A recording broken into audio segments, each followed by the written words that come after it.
Oh, the 505 is fantastic. It's, you know, it's a powerful boat. It's easy to sail. It loves open ocean, big waves. You can work the boat and maneuver it. It's easy to tack. It's nimble. It's low to the water. It's got a great sensation of speed. It's absolutely a wonderful boat.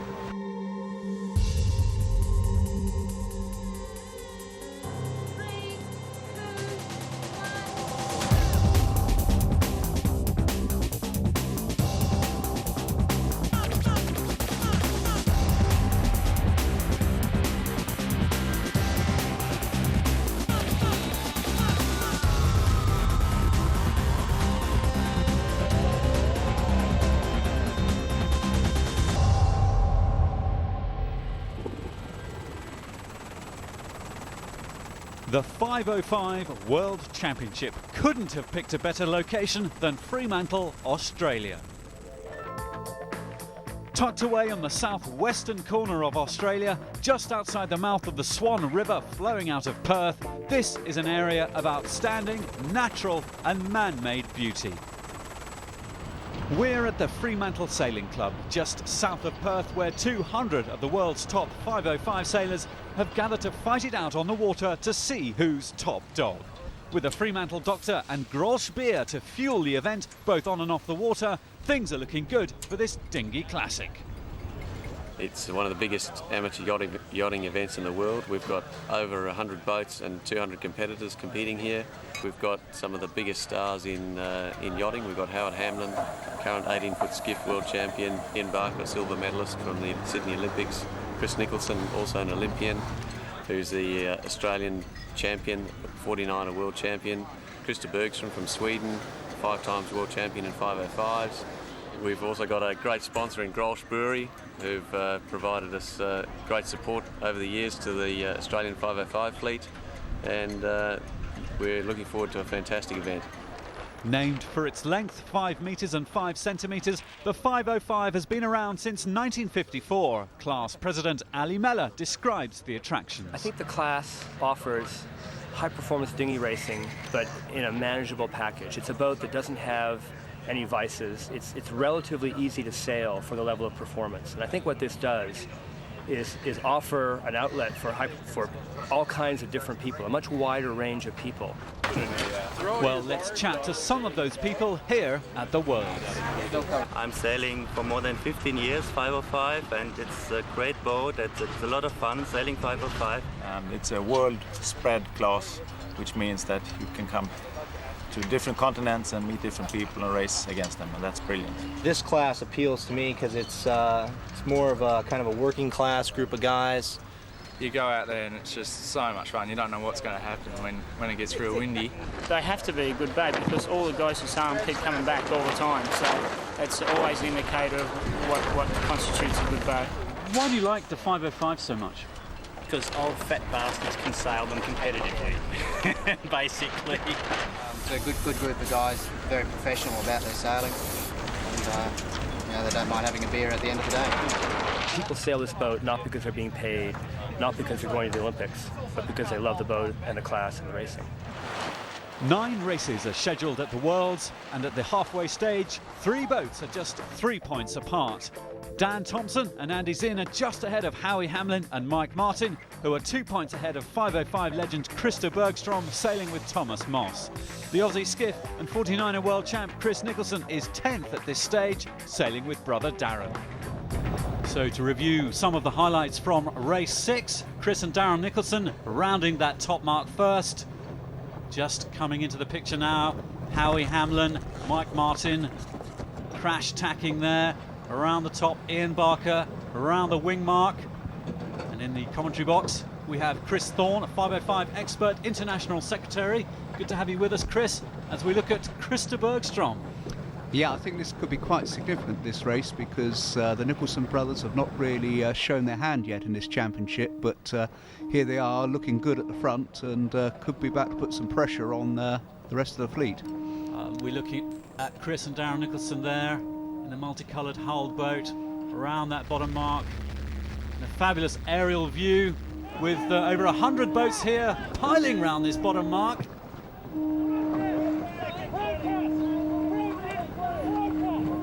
Yeah, there's a lot of dossing there going on for room, and 8012 probably overcooked it a bit. Well, a big fleet back up to the top, repositioned top mark. It's still the Nicholsons ahead of Howie Hamlin as they go downwind. Hamlin just seemed to have it there, and here they're battling away. Yeah, this is very close. It's tight to the finish line. Nicholson has it. Well, a great result from Chris Nicholson and Darren. Let's catch up with them now. You know, we need to really keep our points down at the moment. We've got 2 bad races at the moment. So, you know, like if we can just keep our points down low, like top 10's okay. You know, first was just a massive bonus, but, you know, if we can be top 10 next race, that'll pull us in pretty close overall. But we're just going to change styles now and breeze up a little more, and hopefully we can do another one of those this Savo. Yeah, it's a good result. We would have rather been first, but it's good. It's good to get a third. How are conditions out here? Well, it's light. It's really funny. I mean, here's a real windy venue, and we're suffering unseasonably light air. Light air maybe, but there's plenty of time left for the Fremantle Doctor to blow. Now, the management here are using gate starts, which allows all 100 boats to start on one line. It's a simple system. One boat is designated the Pathfinder, which sets off hard to windward on port and becomes one end of the line. The starting buoy here is the other end, and boats can start between the two as the line extends along the fleet. A judge sits in a rubber safety boat, the Rabbit, just behind the Pathfinder, and they time the run for 10 minutes before letting the Pathfinder tack off. You can see on the bottom right-hand side of the picture, the boat's just filing behind the rubber orange boat and starting in a long line. A beautiful sight. It works extremely well. And there were virtually no recalls at the Worlds. The logistics that a committee would need to put a fixed line start together with 100+ boats is just horrific, and the number of people that start early and whatnot and keeping them put together is tough. So they came up with the gate start idea, which basically allows us to have as many boats as we want on the course. You know, very simple system, and it gets us out ultimately doing what we want to do, which is going sailing, not starting. You always have a start on time. With proper line starts, you end up with all these recalls and that stuff, so you end up starting one whole day without racing, and that's the most benefit of it. It takes away a little bit of the interest of chasing the best spot and that stuff, but it makes the racing more fair, I think. Typically take a look and see who the gate boat is. So if it's someone that we know that's quite fast, we may be more inclined to really give it a good think about where we want to start. You know, obviously if it's someone that we think is pretty slow, we'd like to gate early because we think we can sail quicker than they can. So, and you get shifty conditions like we've been having here. It's really kind of getting the eyes out of the boat, looking up the course and seeing where you want to be in 5-10 minutes. Well, the following day in race 7, Chris Nicholson and Darren Nicholson again had a bullet, and we're into race 8 now. So you see the gun go off and the Rabbit boat firing across that start line, people finding space to duck round and build up speed to get behind the chase boat. A great sight here, Chris, wonderful sight. Yeah, it's great to see a gate start going off well, and the Pathfinder Rabbit here is Doug Hagan and Stuart Park of the USA, who are having their moment of glory in this championship. Around the top, it's Ian Pennell just leading Chris Nicholson, and Howie Hamlin ducking in there on the inside for third, and we've got Krista Bergstrom coming in 4th or 5th. Very close racing here. Downwind, Chris Nicholson helming that distinctive Australian boat with his brother. Another big pile up down the bottom.